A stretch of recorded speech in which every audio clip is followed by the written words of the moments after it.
Yo, good morning, nation. Y'all ready? Let's hit it.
Inside Allegiant Stadium for the first time this year.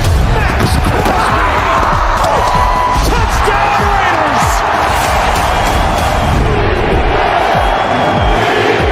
Traffic is picked off by Robert Spillane. Josh Jones. Amazing. Let's go, Black Woman. To the back and he's caught. Man for the touchdown. And drilled from behind. Ball's out. Big man running. This is a great opportunity for us to come home in front of our family, fans, Raider Nation, the Black Hole.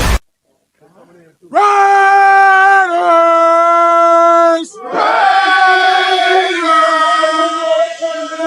Goddamn right.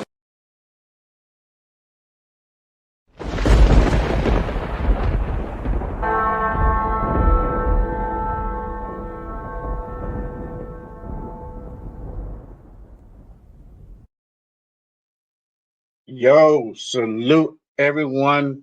Good morning, Raider Nation. Thank you for joining me for another episode of Good Morning Raiders. I hope you guys have your cup of coffee or whatever it is that helps you get your mind right on this beautiful Saturday morning. We have quite a bit to talk about, a lot of things happening this week. But first, as always, if you guys haven't done so, if you guys are new to the show, appreciate you guys tapping in. Make sure you guys check in and smash that subscribe button. Make sure you guys click those thumbs. Help me support the show. Help me keep the lights on. I appreciate everybody tapping in. Make sure you guys turn on notifications because sometimes when news drops, I go on. So you don't want to go ahead and miss out, be left in the dark. So make sure you guys hit that subscribe button for sure, 100% on all channels for sure. But again, I appreciate everybody tapping in with us. We have a lot of people on the show today. And I have a very special guest with me today. This is somebody that I've been really looking forward to doing a show with. We've talked about it for quite a while. We finally were able to go ahead and make it happen. He's a very busy man, so I'm very blessed to have him today on this Saturday morning. But without any further ado, let me go ahead and bring out my guy, Chris, Protect the Shield. Good morning, brother. How you doing? Jay, I'm feeling good, man. Feeling good. Blessed to be able to connect with you, man, on this beautiful Saturday afternoon for you. I think it's morning still for you, though. It's still morning for me for a little bit, but I know it's afternoon for you. That's the thing. I need a little bit of I need that extra hour of sleep to help me push through the shows because man, it's tough for little ones in the house, and I got very little ones right now. So you've been grinding, man. And you've been grinding. Salute to you and all your boys that you've been rocking with, Leo and Jeff and all them, man. So you definitely blessing the nation with some good content, man. So I'm glad to be here. Thank you. Appreciate it, man. Yeah. I know we talked about it quite a bit that we wanted to go ahead and do a show together, and I'm glad we were able to go ahead and make this happen and connect. And again, appreciate you for tapping in because I know you're busy, have a lot going on, doing a lot of shows. So definitely tight schedule for you. So I'm glad you're able to go ahead and make some time. But really quickly, I think before we get into it, I want to go ahead and just kind of salute the chat because again, chat likes do matter. Appreciate everybody in the nation pulling up tonight, pulling up this morning. So let me do a little bit of a roll call. My guy, Silver Smoke, salute, brother. Billy Davis, what's good, brother? Isaiah, salute, brother. Good morning. We the people, thanks for pulling up. Good morning. Raider Ryan, one of the Rider guys, salute. Let's see who else we got in here. Let me scroll a little bit down. Connected, salute, brother. Thanks for tapping in. Jahaya, good morning, salute. Thanks for tapping in. And Nada, appreciate you tapping in. Good morning, brother. And if I miss anybody else, my bad. I'll really quick for you. My guy D Menace, salute, brother. Thanks, my ride or die for sure. Thanks for pulling up. If I miss anybody else, I apologize, but salute. But let me go ahead and kind of get the show popping and started. But I think the biggest news, and I did a show the other day with Leo, and we talked about the whole Matthew Stafford trade. But if you guys didn't know, you guys now know Matthew Stafford is staying in LA. At first, it was pushed that the trade was looking promising, and I think there was somebody had posted, I think either Adam Schefter or Rappaport put out that trade they really found common ground. That trade is looking more likely to actually happen, and then next thing you know, we get the actual tweet, or depending where you're on, that Matthew Stafford is actually staying in LA. So let me ask you, Chris, what are your thoughts about this whole business with Matthew Stafford, in where it basically ends that he stays in LA? It looks like a little bit that we're going to use as leverage. What are your thoughts about this? Yeah, man. I mean, I think ultimately, Raider fans, we have to understand what kind of organization we are. I know as Raider Nation, we love our team so much, but you got to think, someone like Stafford is, he came from a dysfunctional organization, the Lions originally. Then he got to LA and actually linked up with one of the best play callers in the NFL and end up winning the Super Bowl. So I think that it was never his plan to really come play for us, especially because we don't have the weapons that that I would be comfortable with as a receiver or as a quarterback. So I think it was a leverage thing. I think the team probably wanted to pay him a certain amount of money. He thought he was worth a little bit more. The team was basically, in a respectful way, was like, well, go prove it. Go talk to some other teams, kind of see what your market is. He went to Tom Brady, kind of got that speculation up, kind of got that going. Not sure if they talk numbers or not, but he went back to the Rams, and the Rams are probably like, hey, we don't want to lose you. We don't want to rock out with Jimmy G as our starting quarterback. So, we'll go ahead and make it work. So I think that it was very highly unlikely that he was going to come to us. And I really wasn't too big on him coming to us anyway. Right. Yeah. And that's the thing. I was about 50-50 on this trade deal. I really didn't take too much into consideration until probably that common ground tweet posted. That's why I really kind of look at where the news comes from first. But once I saw that, I took it a little bit more seriously, but still, it's still with a grain of salt because exactly these things happen. Yeah. And so the Raiders are known to be used as leverage at times. And in my opinion, we just saw what happened with Ben Johnson. He got a little bit extra money. I think the deal for Stafford was 3 for $57, if I'm not mistaken. That's kind of what I saw out there. So he definitely got some extra. He got what he wanted and then some. So if he's going to be good in LA, we were talking about looking at different things as far as what could happen on the draft. Um, how that was going to look like, because if LA wanted first round picks for Stafford, that's going to change the landscape for Yeah. us. Fortunately, that didn't happen. I wasn't sold on giving him a first round pick. I didn't think he was worth a first round pick. I was looking at him more as a third, maybe fourth round. But now that is a mute point. It doesn't matter anymore. Yeah. That's over and done with. But now the question is raised because I think Raider Nation is really looking towards, all right, this is probably going to be the guy moving forward, and we're probably going to be a contender. What do we do now? Now the question lies is, who are the Raiders going to pursue at quarterback? Are they going to still try to actively seek a veteran quarterback, or are they going to go ahead and focus their shift on the draft and getting one of the top two guys currently in the draft? Or are they going to do both? Because then there's no, I don't think there's a right or wrong answer per se in this question. But what are your thoughts? What do you think the Raiders are going to go ahead and do in this situation? Are they going to pursue a veteran quarterback, or are they going to focus on the rookies, or both? Yeah, I think for us to be in the quarterback situation we've been in for so long, you have to attack the quarterback position pretty aggressively. You have to draft a guy. I mean, there is no excuse for us not to draft a guy.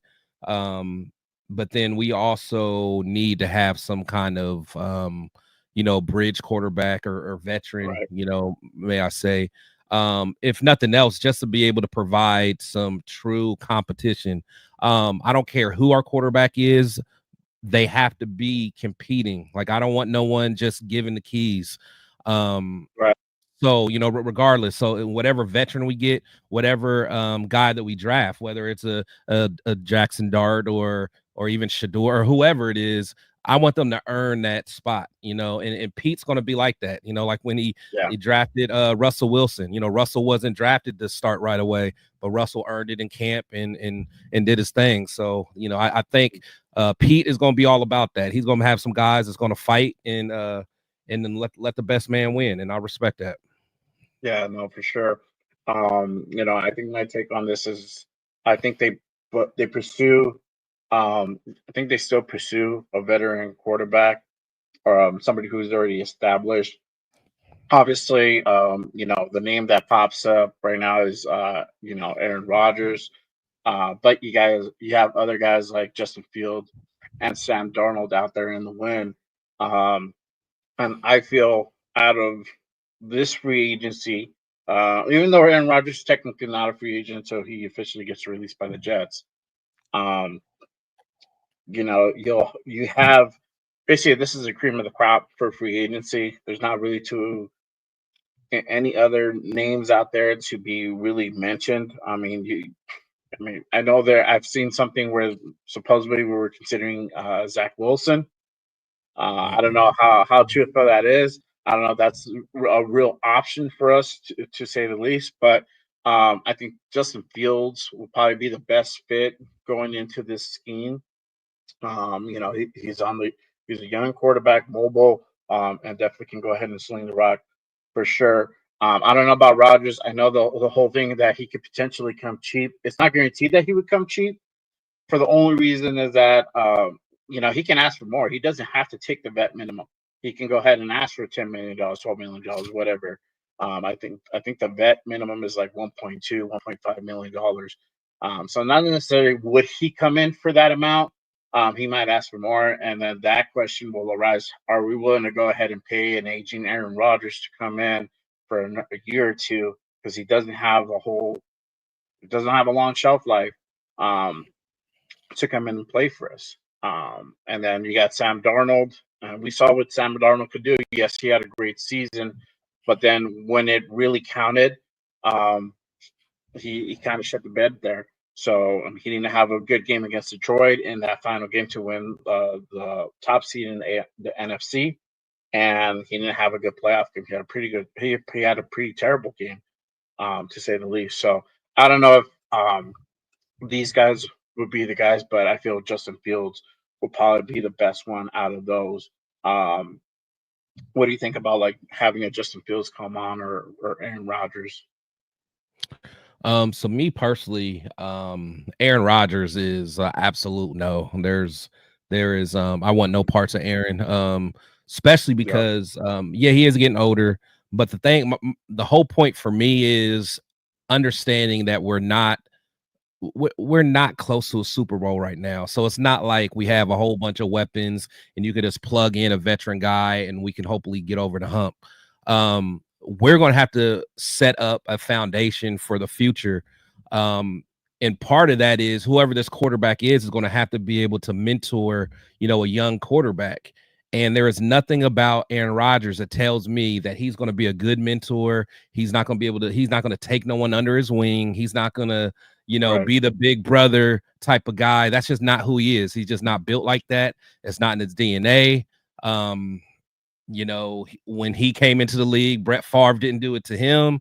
He didn't even want to do it to Jordan Love.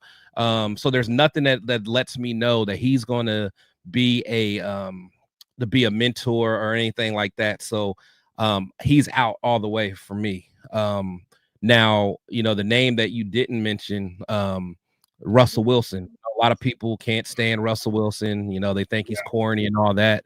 But to me, Russell Wilson makes the most sense because Russell will do exactly that. He'll provide leadership, and Russell already has a relationship with Pete, but he's also going to be willing to take a quarterback under his wing. Russell understands he only has a couple years left. But if nothing else, he's going to be able to show a young quarterback how to be a professional, how to approach the game and stuff like that. And that's what I'm looking for. Is Russell going to be able to go, ball for ball with Mahomes, or is he going to be able to, throw 350 a game? No, that's not what he does. But in a Chip Kelly system where, it's real. It's real opened up, but they run a lot too. Russell can make that happen. He can make smart decisions. He's not going to have to just sling the ball, 40, 50 times or whatever. So, most people are against Russell just because of whatever reason. I think for the right price, he will be the best option in my mind. Yeah, and the reason why I didn't mention Russell is because I know that his interest to coming here wasn't really big. I don't know how Pete feels with with this whole history. I know they're cool now. They talk. They have a good relationship, but work-wise, I don't know if he wants to go ahead and relive that necessarily. So I don't think he's a potential option. What you're saying definitely makes sense, 100%. I'm not on board on Aaron Rodgers. I don't think he will make a difference here, to be honest with Yeah. you. And I had this discussion last week with Gravy. I don't know if you tapped into that, but Yeah. My take was like, look at the record, look at the points they put up, in those losses. It's very similar to us. Actually, some of them were worse than us, right? There were Yeah. single losses where they only put up like 9 points or something like that. So to me, and mind you, Aaron Rodgers had weapons, so there's no Oh excuse. yeah. Like, Oh have yeah. weapons. Oh yeah. His own line wasn't the greatest, but neither was ours. But what can you do with that, right? I mean, we talked about maybe AOC, not having enough protection. Well, same thing for Rodgers. He didn't have enough protection, but he had Right. weapons. What did he do? He really didn't do much. He literally just had one more win than us. So I don't think him coming over would make a whole big difference. And then you have his baggage on top of that too. So we know that he has a very big ego. He likes to do things his way, and he likes to be the smartest guy in the room. I don't know if that exactly meshes with the philosophy and the culture that we have established now in Vegas. You have to take a little bit of humility to be able to go ahead and play there. Yeah. So yeah, I don't know. Personality wise, skill wise, it's just going to match up. I mean, this is a different system that Chip is going to go ahead and unveil. But yeah, that is question. So I mean, it could still be Russell. I don't want to count him out completely. I don't know if that's an actual viable thing, but Justin Fields, potentially, if you go for Sam Darnold, I've said it before. That's a commitment. You're Yeah, looking yeah. at 3 to 5 years for him, and I don't think he's looking to be a bridge either. No, Unless no, he's on not. top of that, if you Yeah, go, I think he's not looking for a bridge, and I think Justin probably still thinks he can play at the level. Even though I mean he's going to have to really have a prove it contract. So, but Sam Darnold, just just the way the contracts work, specifically with quarterbacks, it all depends on when you get hot. And he so happened got hot. On a contract year, so he's going to be able to get a bag based on what he did last year. But I think people that know ball and has watched it quite a bit, you can kind of see through the whole Sam Darnold thing. There's been so many examples of teams taking risk on a guy that had one hot year right during his contract year and then get burnt. Whether it's Daniel Jones, I mean, I can go on and on. So I want no parts of that. I want no parts of that. Yeah. Like I said, he didn't step up when it really counted. So that to me raises some eyebrows for sure. I mean, if I can give you the game versus the Lions, but you're in the playoffs and you were literally they were in a neutral location and they had a pretty terrible game. Yeah. So I mean, you can shift some blame to the OC, but at the end of the day, you're the quarterback. You got to produce points. You got to make plays happen. And he wasn't able to do that. So for sure. Yeah. And Kevin O'Connell is he's a great offensive mind as well. So he's a good guy to call plays and stuff like that. So, yeah, there's no excuse. You got the best receiver in the game. I don't know what he would do, in our situation. We don't have that many weapons. I mean, we have a very good number 2 receiver. We have an elite tight end, but besides that, our line is kind of shaky. We don't have a running back 1. We don't have a wide receiver 1. We're we need a lot. So if it's a quarterback that needs to have a whole lot of weapons around him to succeed, we're not going to be the place for you right now. Oh yeah, for sure, 100%. I agree. But yeah, so I mean, those are I think probably those are the top guys in free agency that you could potentially, or 4 guys that you can potentially seek out in free agency. But I mean, the other question is also too, I think now. I mean, the shift has always been there for the draft and drafting a quarterback. My take is I think no matter what the situation is and who's behind center starting, they're always going to go ahead and pursue somebody in the draft. I don't think you can not draft the quarterback this year. You have to at least plan for. You have to take the steps, even if these guys don't work out, and you try to. You go ahead and draft them next year on top of that, and you get a quarterback on top of that as well. I think you have to take that initial first step. Yeah. So obviously the big thing here is Shadur Sanders opting out of the throwing at the combine. Same thing for Cam Ward. They're not throwing, but they're still top guys. The combine is going on right now. And it's a quarterback day. It's quarterback receivers and running backs, I believe, today. Jackson Dart, Dylan Gabriel, others are participating in it. So it'll be interesting to see how they perform. But what is your take on going up either to get Cam Ward or staying maybe at 6 to get Shadur? And what kind of role will you think they would play in if we do acquire one of these 2 guys or anybody else like Jackson Dart or Dylan Gabriel or Howard? Yeah, only quarterback I'd move up to get is Cam Ward, of course. I mean, he's the better of the 2. It's not even close. But I think that, thinking about like a Jackson Dart later on is interesting. It's scary because you can't get him at number 6. But then you don't want to play that game when you're trying to trade back into the first or whatever you want to do, because we've learned with Michael Penix, anything can happen, and then we'll be left out and have to get someone like a Will Howard or something like that, who I think's a big drop off. So it's tough. It really is tough. but I do like some of those guys, that's early in the draft. Like I really like, at other positions. So I like the Mason Grahams, the Will Johnson, and stuff like that.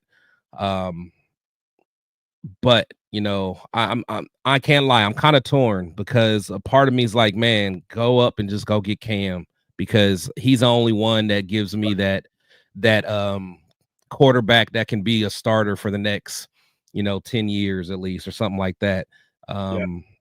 We missed out the last few drafts.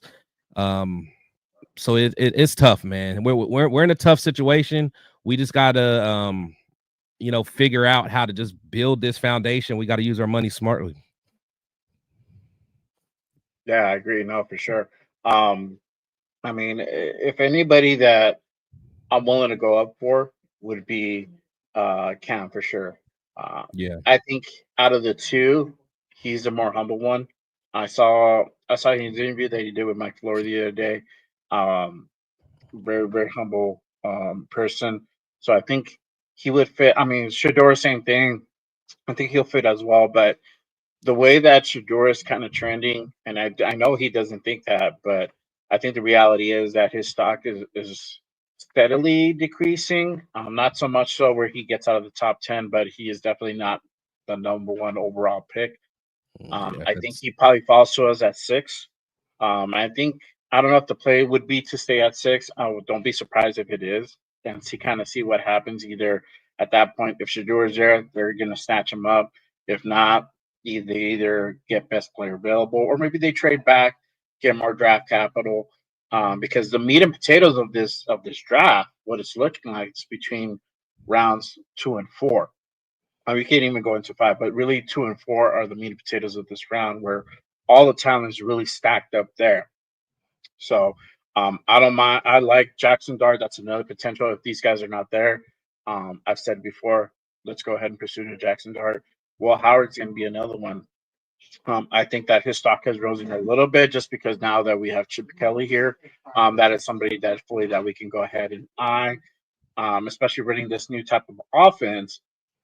He'll be an asset to go ahead and either help whoever is going to be starting at center if it's because it's most likely not going to be him to go ahead and kind of give that insight, help with that continuity of this familiar offense that he's going to be helping to deploy.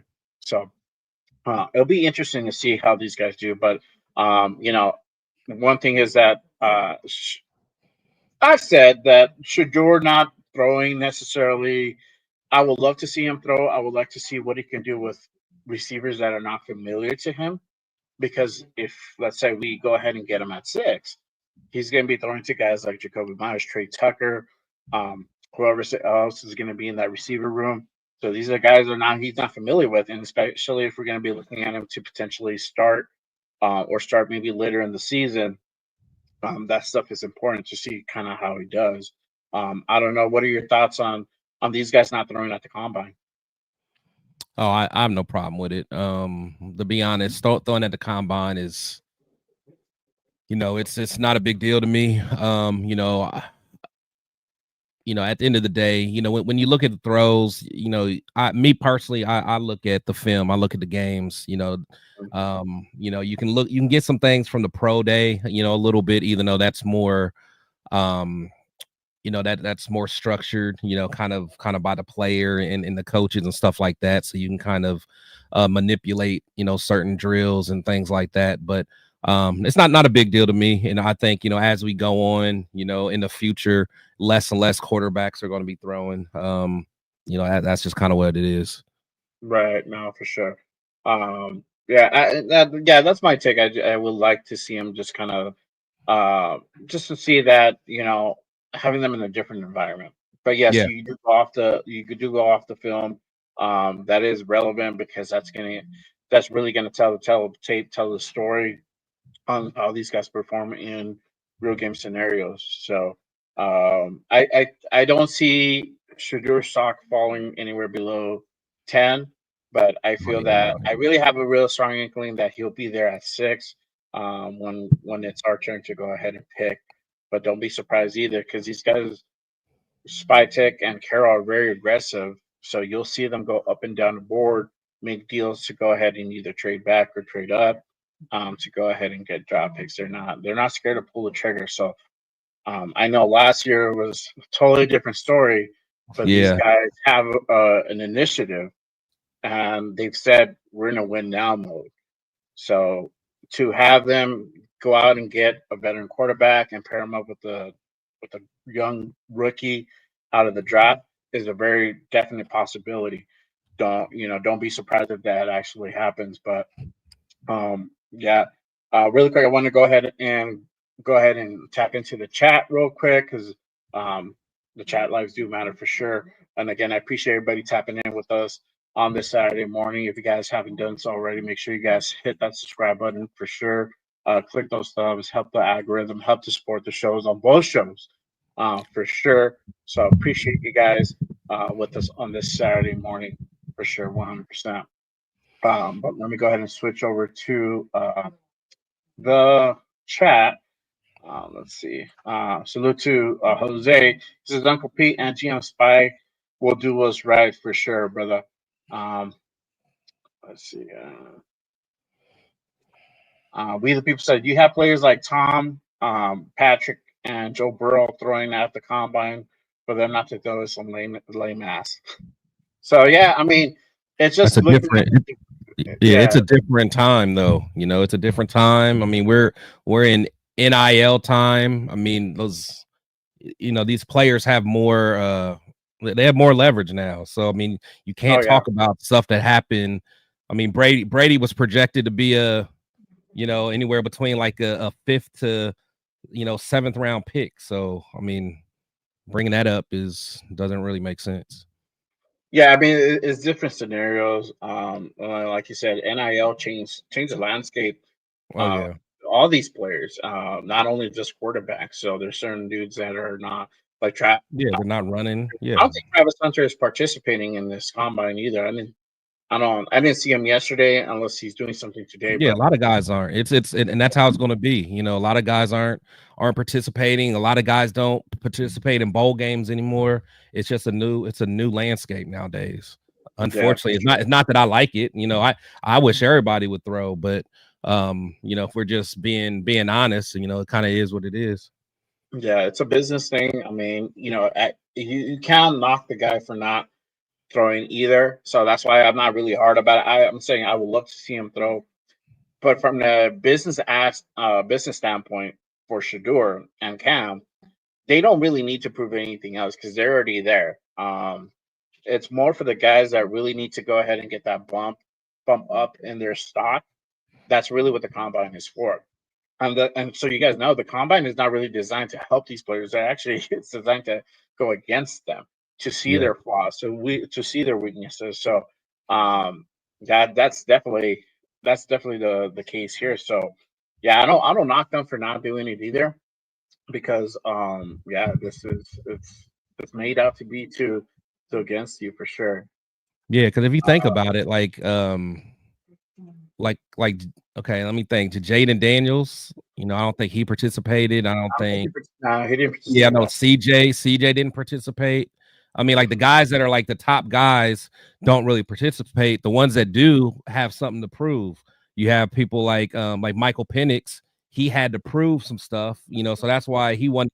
That's why he ran the 40. That's why, because he wanted to show that those injuries don't really matter. So, he did things to kind of help. But most of them guys that are already up there, they're not gonna do it. And just like you said, it could hurt more than help. So if you're listening to your business and professional, your team, whether your agent or whatever, they're going to tell you, you might want to sit this one out. Yeah, exactly, because it's not in your best interest to do so. But that's not to say that these guys are not going to go ahead and throw. They're just not going to do it at the combine. They're going to do it in a more controlled environment. I know Shedeur is going to do his pro day in Colorado, and he's going to be showcasing his guys that didn't get invited to this combine to help them, raise their stock. So if they want to look, there's another look there. It's a little bit more of a controlled environment. It's not set up to go against him. It's actually more to support him, which is good too. So you can still take tidbits away from there. I mean, because either way, they're still throwing it. It doesn't Right. change a lot. You know what I mean? It's Right. just the throws Right. are different. That's literally Right. what it is. But really great job. Says Sanders talks about him coming to a team will change franchise culture. Sure. So got a little bit of naysayers on Sanders. Right. Let's see. Jose says Michael Mayer has played his last game as a Raider too. So yeah. And that's the thing I almost forgot, and I'm thanking for reminding me. But the news is that Michael Mayer is potentially on the trade block as well. Let me see if let me go ahead and share this really quick. Um, there we go. I'm gonna share this. And shout out to Raiders Legacy. Make sure you guys give them a follow if you haven't done so already. He says the Raiders have a trade discussions with team involving tight end Michael Mayer. Per Vic Tafur, there's been interest in Michael Mayer from teams around the league and are listening and interested in setting for trade. So apparently Michael Mayer is on the trade block. So what does that mean? I mean, it could potentially mean that we might get some draft picks extra draft picks coming out of this draft. Could be player, could be multiple things, but I'm not really surprised too much at this because we have Brock and the way that Brock is, it's literally night and day. I know that Michael had some issues last season that prevented him from playing part of this season. But that was somebody that we were really counting on to come in and really help us showcase a two tight end set that didn't happen until later in the year. So I'm not really too surprised. Raiders probably deciding, hey, you know what, maybe we need to go ahead and part ways with them, see what we can get from him. He's a great player, but he might not be the one for us per se. What are your thoughts, Chris, on Michael Mayer being potentially on the trade block? Yeah, I know most. My subscribers on here, they most of them know I'm not a big Michael Mayer guy. Even when we drafted him, but yeah, he has not showed me much. And plus, like you said, when we needed him the most, he wasn't available. I mean, and shout out to everyone that has mental health things that they work through. But at the end of the day, we did need you. And honestly, he to me, I just don't know. I know a lot of people look at what he did in college, but I didn't see too much that really made me, too excited. He's a pretty good blocker. He's a better blocker than Brock for sure. But as far as creating separation, he doesn't do it. He's made a couple big plays in the end zone, but overall, I'm not. I would definitely trade him while he still has some value, because there may be a team that think they can save his career or whatever. But even when you think about it, and again, we don't know what happened, like what kind of made him get triggered or whatever happened. A lot of it's speculation. But to me, I think a lot of people aren't thinking about maybe he's not good with the thought of competition, because he came in here originally thinking he was going to be the guy. Then, the next year we draft Brock Bowers, and Bowers is balling, and maybe he can't take it. Some people just can't take it. They can't take that competition. Maybe they were spoon fed the whole time. And that's one of my problems with Shedeur. Shedor's never really had to fight for anything because his dad has always been his coach. Okay, now put someone in there that's not your dad, that's going to really make you fight and earn this position. Some people aren't built for it. And again, I'm not. That's just me saying this. I could be totally off, but shout out to him. I hope he gets all the help he needs. But he's not who I think a lot of people think he is. Right. Yeah. And then that's what we're saying. I'm not surprised for this move. And Pete and John were probably like, hey, you know what? we don't know if this is going to occur again this season coming up, and we need somebody who's reliable, who's somebody who could definitely be present here to help Brock, especially if they're going to really try to emphasize a two tight end set. I don't know if that's necessarily the case with Chip. It just might not be in the plans. So obviously, Brock is just a stud. He's on a different level than Michael Mayer. Not saying that Michael Mayer potentially sucks. He's a good tight end. But when you have to choose between Michael Mayer and Brock Bowers, you're gonna go with Brock Bowers all day, especially putting up the rookie numbers he just did last year. We know what Brock can do, to, like you said, create separation, be able to go ahead and make plays. Learning how to block better. That's something that's teachable in the off season. I'm not worried about that, but having Brock there. And paying a contract like Michael Mayer to be potentially the depth guy if they're just going to go regular single tight end doesn't really make a whole lot of sense. But I'm sorry, Leo, because I know this is probably heartbreaking. Yeah, Leo loves him. Leo loves Michael Mayer. That's his guy. He loves him. Yeah. So I posted that the other day in our group chat, and he's like, "Well, we don't know what's going to happen yet." But yeah, that currently right now is the consensus of what's out there in the NFL world that Michael Mayer is potentially on the trading block there.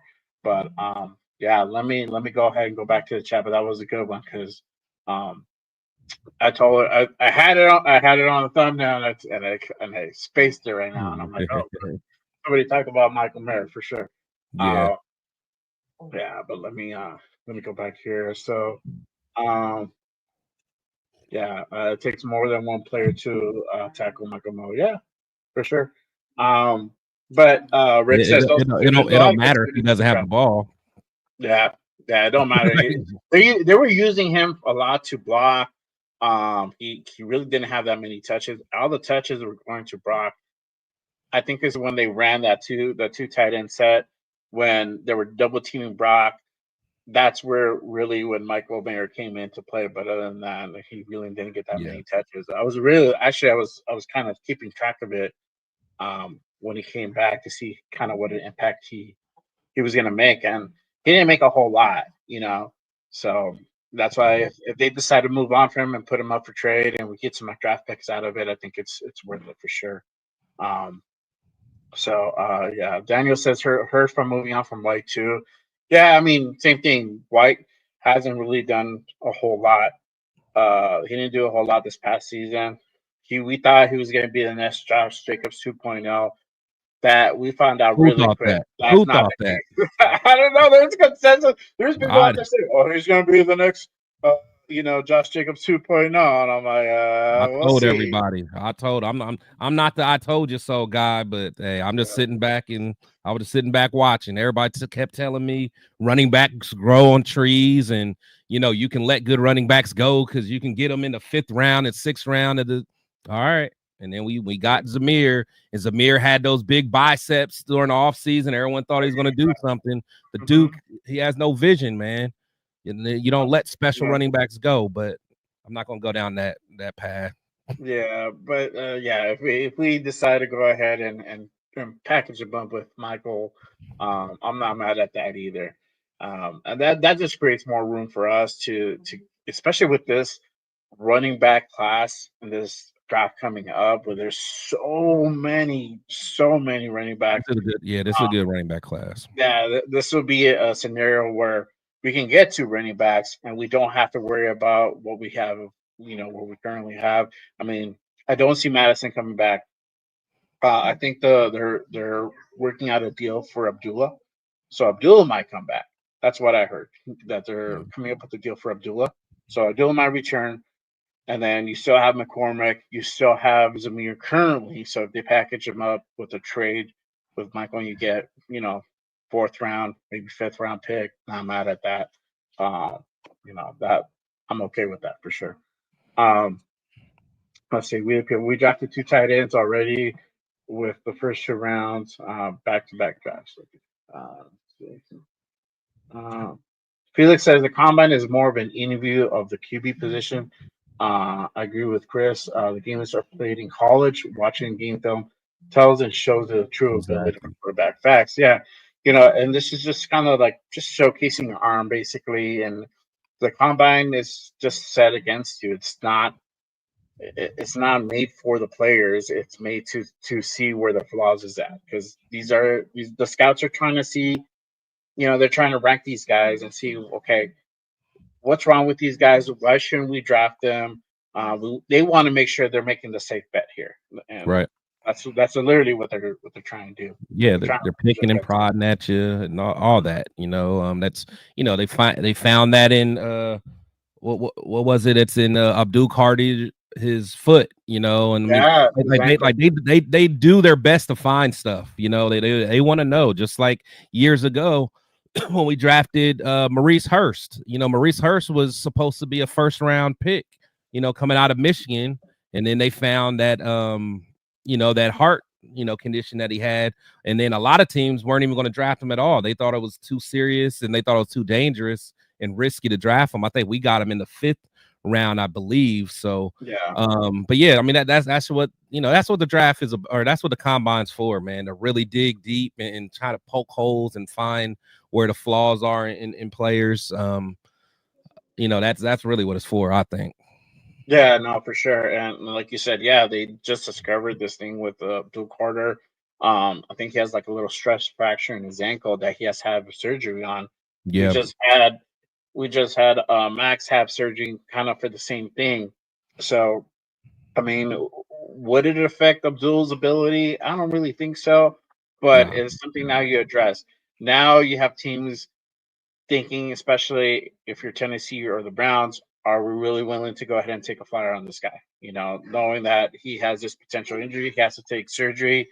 There's going to be recovery time with that, so he might miss certain camps. I think he'll probably be able to make the main training camp, but like Oh OTAs yeah. and stuff like that, he's probably going to Yeah. have to miss that because he'll be in recovery, right? So that's the thing. Like, what do you do? So Yeah. now it shifts the landscape a little bit. I know me and Jeff talked about it yesterday. He would take a flyer on him. I don't know if I necessarily would do that, because Oh, that gives me if Kyrie he vibes drops. a little bit. Oh, if he drops, yeah, but I don't know. I can't see him dropping that far, honestly. He's Mhm. a beast. He is a beast. So yeah, teams have to go ahead and take that in consideration, and see if they were still willing to go ahead and take that small risk of it potentially not working out with his injury. So let's see. Steve says if Mayer can be worth a 3rd round pick, he can be traded if he decides to move up instead of a pick. I don't know if you could get a third for him. Realistically, I think between a 4th and a 6th would be something more Yeah, realistic. Even yeah, if you come up with some here, it's they don't the valuations are not high as you would think. Even yeah. though I mean, he's can we drafted him in the 2nd round, and he's Mhm. been very underwhelming. So there's no way that, I mean, yeah, if a team would take a 3rd for him, man, I'll take that so quick. But Oh there's yeah, okay. zero chance. Yeah, for sure. Daniel says one thing about the combine I like over pro day, QB is throwing to other wide receivers. That is a good Not point. That's a yeah, good point. yeah, and that's the thing. It's just the environment is different, but still, it's set up to go against them, because it's not the drill that they're doing is probably not the normal drill that we do, or normal drill that we do with their quarterback coach or with their offensive coordinator. It might be just something else, and it's just to exploit potential weaknesses that might be there, because scouts need to be sure for sure. Let's see. Michael Merritt just against the Jets was epic and shows that he has the tools to be a great tight No, end. that was a Yeah, he has. beast. Yeah, he does. But again, just now we know that he has off the field issues, changes things a little bit, and the new regime might not be willing to go ahead and quite deal with that. They might want somebody more reliable to be there and to help out. Really with the season coming up. So that's probably what that kind of stems from there. And on top of that, and again, maybe just because I remember like small things, like the small details, and I remember when he did an interview and he was talking about kind of like how he was unhappy his rookie year with McDaniels, and he basically said something like, it wasn't fun and he like wanted to quit. Like I just remember him saying that, and like to me, it's like, it was like it was like, yeah, I didn't even want to go to practice or something like that. I'm like, I don't want to hear that. Like as a pro athlete, like no matter how hard stuff goes, like that's job.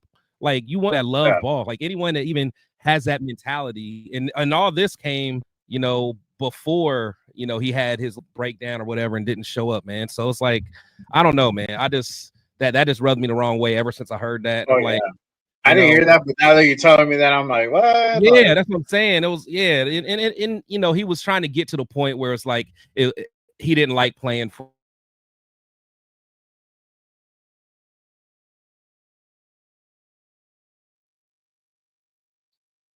McDaniels. Okay, well and good, but the fact that you like.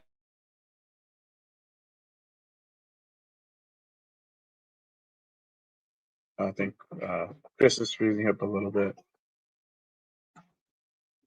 But yeah, I mean, the whole thing with Michael Mayer, I mean, knowing that, it's like it's kind of a little bit of a shocker. I mean, but knowing what we know now with Michael Mayer and having his issues, it probably stems from that. It probably certain situations might stress him out to the point where he just can't cope with it. And it's just sometimes it's just like that. It's not a knock on him on who he is as a person. It's just that's My how bad. it happens sometimes. No, you're good. You're good. Okay. We froze up a little bit. So Okay. you're good. All right, let me carry the conversation a little bit. But yeah, to I was kind of adding a little bit to your point of what you were saying.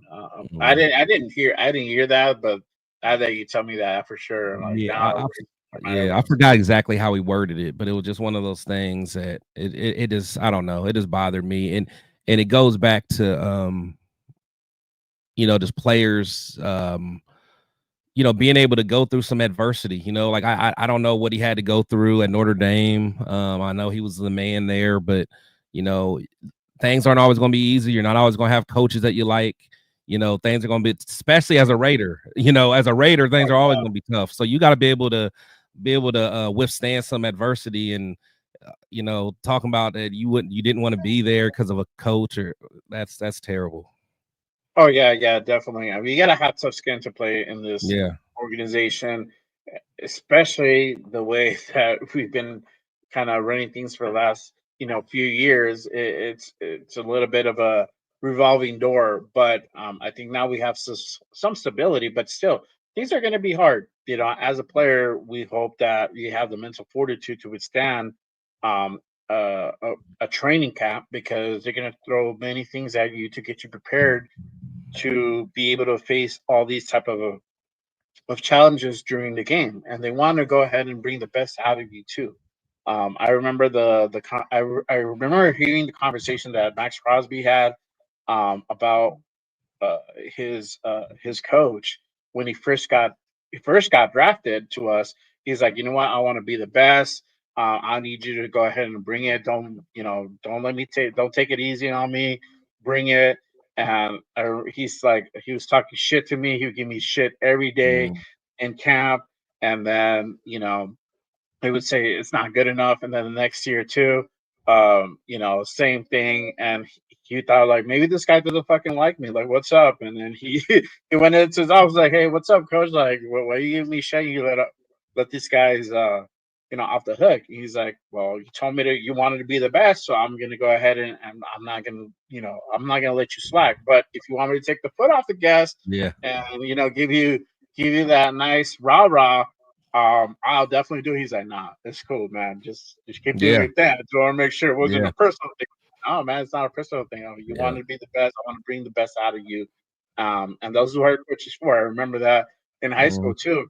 coaches are fucking tough, man. They'll talk shit to you, but they want to go ahead and bring the best out of you. So no, for sure. gotta remember that. Gotta have it mentally tough up here for sure. Yeah, got to, man. Yeah. Let's see. Really, people says Abdul part of the injury. That type can easily be re-injured. It could. But you got to take care of it first. So it's just how you rehab it too. If you're wrapping it, you're having a brace on and wrapping it. There's certain things that you can do to kind of mitigate that injury. But I mean, this is a contact sport. Anything could happen. So, right. Things for sure. None for certain for sure. Let's see. Yeah, Rick says I saw Mary during the season last year at Laguna Beach. He was by himself and looked like he was lost his puppy. Yeah, just some man. about him, man. Some about him just kind of throws me off. Oh yeah, for sure. Let's see. Jose says, Chris, Darren Waller unretired yesterday. Shout out to Darren. That was my guy. No, I love Darren. Darren was cool. Yeah, that was my dude. It sucks that we parted ways with him. I understand this, he had a little bit of injuries and stuff like that, but that was because of a beef. I feel that was a beef between him and McDaniels. I don't know what the fuck was going on there. I know somebody didn't get invited to his wedding. He didn't get invited to his wedding. They say, things pop off, and my guy's going to New York, playing for the Giants. I'm like, damn, man, that sucks. Yeah, I think it was a little deeper than that. But I think that he, I think they just didn't like each other. But then again, like Darren's a guy that is a perfect example. Like he has some demons that he is fighting every day. And honestly, maybe things about McDaniels triggered him. I mean, it probably would never have worked. And again, I love Darren Waller. Everybody knows like that's one of my favorite guys, man. But every player doesn't work with certain coaching styles, and that's just what it is. They do come by. Mm-hmm. Yeah. So, it sucks that to see him go, but I think he's just on to better things, which is cool for sure. But other news, obviously, the other talk this week, and I think it was a great move by the Raiders, is that the Raiders re-signed Isaiah Palomar to a 2-year, $8.5 million contract. So it's about roughly just over $4 million per year. And him stepping up for Marcus Epps the way he did when Marcus Epps went down with that ACL injury speaks volumes. So I'm glad he's back as a Raider. Again, that goes back to that continuity that that they're talking about. And I know that we've mentioned it before. So I'm glad to see him in the silver black. What do you think? What are your thoughts? Are you happy about this re-signing, Chris? Yeah, no, I'm good with it. I think Isaiah, we still haven't seen his ceiling. Very athletic kid, smart kid. He attacks, and again, there were a couple times where on the back end, there was some confusion as far as communication, and that's one thing that I think Marcus Epps was good with as far as like leadership and communicating. I think Isaiah will get better at it, as he is, in the system, once again, and hopefully we keep Trayvon, so they can continue to build together back there on the back end. So. But 2 years, $8.5 million. I'm not mad at that. Oh yeah, for sure. And I think the next person up to be re-signed, and hopefully we get an announcement pretty soon, is Robert Spillane. Robert Spillane definitely needs to be another guy that gets re-signed as well, to a new deal. You got a couple other guys as well. You got Chase on, Nate Hobbs, Trevor Morig. Other guys that are there that are also up on free agency. Who would you like to see back defensively from that free agency to be re-signed? So out of which guys, or any of them that's available? So right now, currently, it's Kuntz, Diablo, Chason, Spillane, Morig, and Hobbs. Right. Okay. There's probably some other guys that I'm missing, but they're lower level guys. But those are the cream of the crop. So definitely Spillane for sure, Morg for sure, and me personally, I want Kuntz. I want Malcolm Kuntz. But I would have to take a good look at his contract. There's been some word about where he may land as far as contract wise goes. But for someone that's coming off that type of injury, who only really had 1 year of good production, I can't see him asking for anything crazy. So we'll see. But those are guys that I would like to see. I love Nate Hobbs, but I think he's going to be a little bit too expensive. And the way he plays the game, which I love how he plays the game, very physical, but he's going to continue to get hurt. That's just how it is. I mean, he plays, football the right way, very tough, but he'll continue to get hurt. That's not going to stop, and we need him out there. And Diablo, he was a good locker room guy. Heard he worked hard, but he's just, we need to upgrade there ASAP. Oh yeah, for sure. Yeah, I mean, I would like to go ahead and see for sure Spillane, Chase be the other guy. Diablo, I'm not mad if they decide to go ahead and let him walk. What I heard, and I've seen a couple of posts, I got to look back and look for it, but I know that Pete Carrol likes Kuntz, and he probably wants to go ahead and bring him back.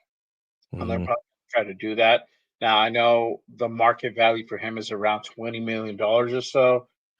And I'm pretty sure he'll come in on a more team friendly deal.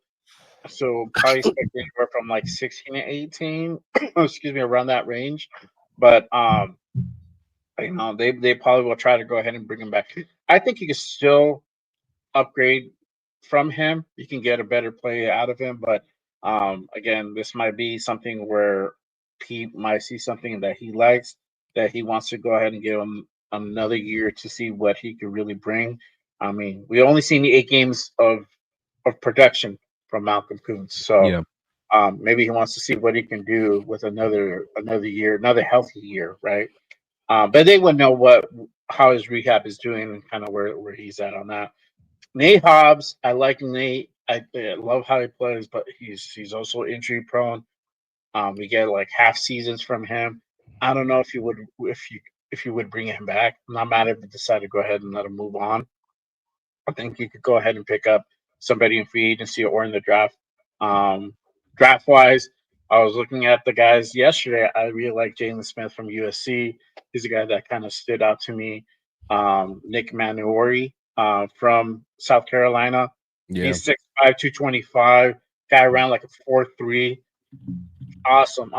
Tall guy, physical. So I wouldn't be mad if they decide to go ahead and grab him on the flyer in the late round. And I think he'll be there around 4th or 5th round, probably even up into the 6th. So you could definitely go ahead and let him walk if you decide to. But Trayvon Morrig, out of those two guys, Trayvon would be the guy you definitely want to go ahead and keep. So we'll see what Spytek and Carroll do if they decide to go ahead and bring him back. I hope they do. I think he's around the $20 million mark too, if I'm not mistaken, anywhere from like 15 to 20 for Trayvon. Yeah. So if they bring him back, I definitely would be happy. But at least we know Paul Miles coming back. Most likely Spillane will come back. And then obviously the big thing too, Maxx contract getting restructured. So I don't know how everybody feels on this. I would love to see him get extended. But this is another good thing of having him extended and restructured. You're going to you could potentially save some money this year on the cap. I think he has 28 million coming to him. If he doesn't get hurt, but you can restructure it a way to make it guaranteed where it's maybe 20, 22, 18, somewhere around that range. And you're saving some money, right? You can save potentially up to $10 million. Same thing for Wilkins. If you restructure him, you can save anywhere from 5 to about 15 million from there. So you're increasing your salary cap. So that goes more into acquiring players, acquiring more talent, signing bonuses for the guys that we pick up from the draft, because there's certain allocation that goes to them. But what are your thoughts about re-signing Max, extending him? Because I know that that's also been a little bit of the talk as well. Yeah, I think you always, definitely want to keep Maxx if we can. But at the end of the day, we gotta be realistic that we gotta do our part as far as keeping Maxx happy. He wants to. I'm scared that if we don't put together a good foundation, he's going to kind of be um, like Myles Garrett, where it's like, hey, I didn't do this for to be all pro or get a whole bunch of Pro Bowlers. I did this to get a Super Bowl and play in big games. So, but I think part of that is Maxx has to do his part outside of the field, which is like, hey, if you want us to be able to get some guys, you got to be able to be flexible with your contract so we can bring some guys in here to help. So, and it sounds like he's willing to do that. So, yeah, we'll see, man. We'll see. Yeah, for sure. I hope that's because I think that would be the case. I don't think he's just, hey, just fuck you, pay me type thing. I think he just wants to make sure he's like, look, the amount of things that I do on the field and off the field. Oh yeah, how much I pour into. Yeah, he's how much he asked for. He's worth every whatever number he asked for. He's worth it.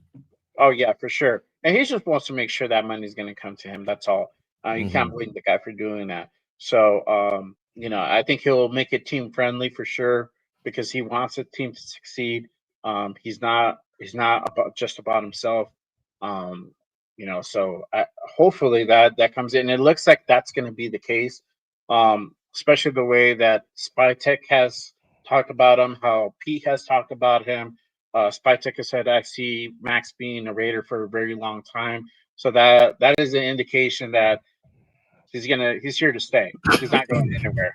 So long as his desire to be here, they're gonna go ahead and do everything possible to keep him here. If it's the other way around where like, what, I don't really see things going anywhere here. I want to see what you guys can do, trade me out or whatever. That'd be a different story. But he wants to be here. He wants to win here with the Raiders. So that's all you can ask for. So they'll do whatever it takes to go ahead and bring him back for sure. Let me go back to the chat really quick. Now, man, you see safety Emmanuel Warrior running for. Yep, that's what we're talking about. Dude's like 6'3", 6'5", 220, 25. Yep, South Carolina smoker for sure. Rick says Maxx is the face of the franchise, and he is, man. Normally, it's the quarterback, but in this case, it's a defensive end, and sometimes it happens like that. It's not a bad thing, but we just need to fix the offensive side as well for sure. But let me kind of shift a little bit to you, man. So I know you're out in the East Coast. I know we talked a little bit, before the show. Just kind of tell me like what brought you into content creating, how long you've been doing it for. Because I know you've been a Raider fan for a very long time, but let us know a little bit about that, about Chris. Yeah, man. So I started about 2 years ago, and the crazy thing, I originally wanted to start it because it was during that Derek Carr, when it was just a big divide, during that Derek Carr, the end of the Derek Carr time. And it was like the fan base really bothered me how divided the fan base was. So that's why like I wanted to create like a brand protected shield where the shield's first, and even myself, I even have to do a better job of remembering that sometime.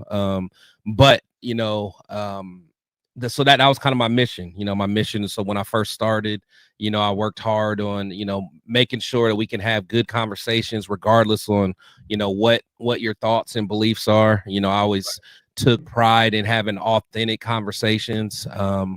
So yeah, I started that, started off, had a very good interview with Hugh Jackson, and that kind of helped springboard me to kind of get my name out there a little bit more. Was able to get a couple other players for interviews and stuff like that. Met some great people along the way. Had a group TRS, the Raider Syndicate, which was, Leo, Raider Rundown and Turf and myself. And then, now I do a lot of stuff with my boys, the Raider War Room, which is 805 Raider and Severe. So, just working hard, man, keeping it moving and just trying to bless the nation, man. Oh yeah, for sure, for sure. I tap into you guys every chance that I get. Appreciate it. The War Appreciate it. Room, yeah, for sure. The War Room. I know you have something new that you just started with Dub Raider. I don't know if you want to go ahead and talk about that a little bit. Yeah. So I got something called it's a Raider War. I'm sorry. It is the Raider Nation Weekly Wire that I do with Dub Raider. So it's basically a new videos that we drop every Saturday. So it's kind of, anywhere between like 30 to 45 minutes. And we kind of talk about ball from a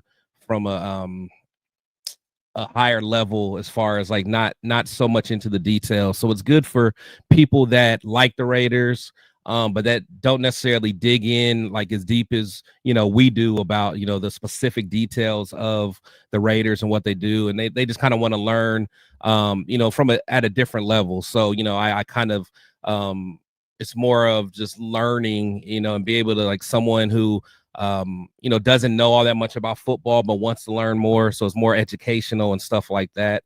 So it's something new that we wanted to try. It's not on my channel, it's on his, Dub Raider, good friend of mine. So anyone that kind of wants to learn more about the game and more about the Raiders is a perfect show. Yeah, great dude. I got to get him on the show too. Yeah, it's good, dude. That's a Raider for sure. I wanted to go ahead and plug you guys' show and help support him. I know he's getting started in this, so Yep. I got like an episode already, so Yeah. good stuff for Appreciate sure. it. But I think that's pretty much it. I know we're a little bit short on time, so we'll probably just go ahead and wrap it up here. Again, I appreciate you coming on today as my guest, brother, and Yeah, man. we chopped it up, and I love the Yeah. conversation today. It was really awesome. Really quick, a few particulars before I go ahead and sign this off. Again, if you guys haven't done so already, make sure you guys hit that subscribe button on both channels. Help to support the show. Click those thumbs. Help us with the algorithm. Help us spread the word of the Raiders out to the YouTube universe for sure. So smash the subscribe button, hit those thumbs for sure. Really quick, and then also make sure you guys catch my show as well. What am I with the banner here? So I got the Monday show, Raiders Unfiltered, every damn Monday night at 9 p.m. Pacific, right after Cheeto's show. So make sure you guys tap in. The Raider Connection every Wednesday at 7 p.m. Pacific. That is a panel show. That's Leo. It's a fire Jeff, show right there. Yeah, and LB Ray to myself. We do it every Wednesday. We're starting to have some guests on, so make sure you guys tap in, turn on the notifications for those. We had Miss Peggy on the other week, and then we had Gravy before that, so or Gravy after that, and so it was a really good show. We had AR recently too, so we had a few guests. So make sure you guys tap in. Turfers was on this past Wednesday. Speaking of which, so make sure you guys tap into that, and then obviously this morning show, going down every damn Saturday morning at 10 a.m. Pacific. Make sure you guys turn on notifications for that. For next week, I do have a very special guest. I will announce that later in the week. So make sure you guys subscribe, turn on notifications. Big things also on top of that guest. So I can't wait. Very exciting show. So make sure you guys tap in for that. But other than that, I appreciate everybody joining us this Saturday morning. And thank you guys for tapping in, and then we'll see you guys next time. As always, remember, just Raiders, baby. Peace.